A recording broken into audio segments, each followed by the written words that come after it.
మన చేతిలోనే వర్క్ ఉందనుకోండి, మనం ఖచ్చితంగా నిర్లక్ష్యం చేస్తాం. నేను కూడా చూడండి, రేపు బర్త్డే అనగా ఈరోజు మిడ్‌నైట్ శారీకి ఫాల్ వేసుకుంటున్నాను. దానికోసం తీసిన బ్లౌజ్ అయితే అసలు స్టిచ్చింగ్ కూడా చేసుకోలేదు. వేరే బ్లౌజ్ ఉంటే అది పేరప్ చేస్తా.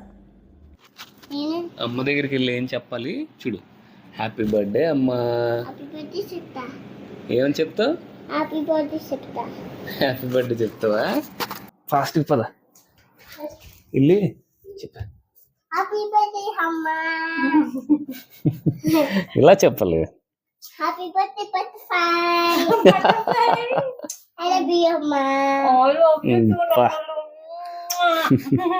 అయిపోయింది చాలా ఇంకా అడిగి. Happy birthday. Thank you. Happy birthday. So high. Happy birthday to you.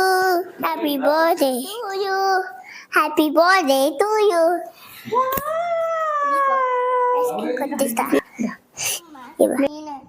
నేను కట్ చేస్తాను. బర్త్డే నాది. ఎండడం కట్ చేస్తాం. ఇందడం కట్ చేస్తాం. హ్యాపీ బర్త్డే టు యూ అమ్మా. Happy birthday to you. Thank you. నాకొద్దు నువ్వు తినే. Happy birthday Lakshmi Anu. Happy birthday, Lakshmi.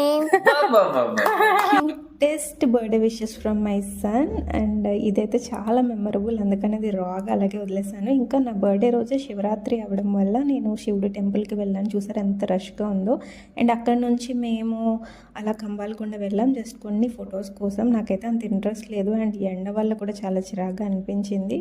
And already కొంచెం చిరాగ్గా ఉందంటే మా ఆవిడేమో ఫుల్ డిస్టర్బ్ చేశాడు, ఫొటోస్ అయితే సరిగ్గా తీసుకొని ఇవ్వలేదు. అలా కొన్ని ఫొటోస్ వీడియోస్ తీసేసుకొని కొంచెం తినేసి ఇంకా ఇంటికి వచ్చి అయితే పడుకుని పోయాము. ఇంకా ఎక్కడికి వెళ్ళలేదన్నమాట. That's all about my birthday. Thanks for watching. Bye.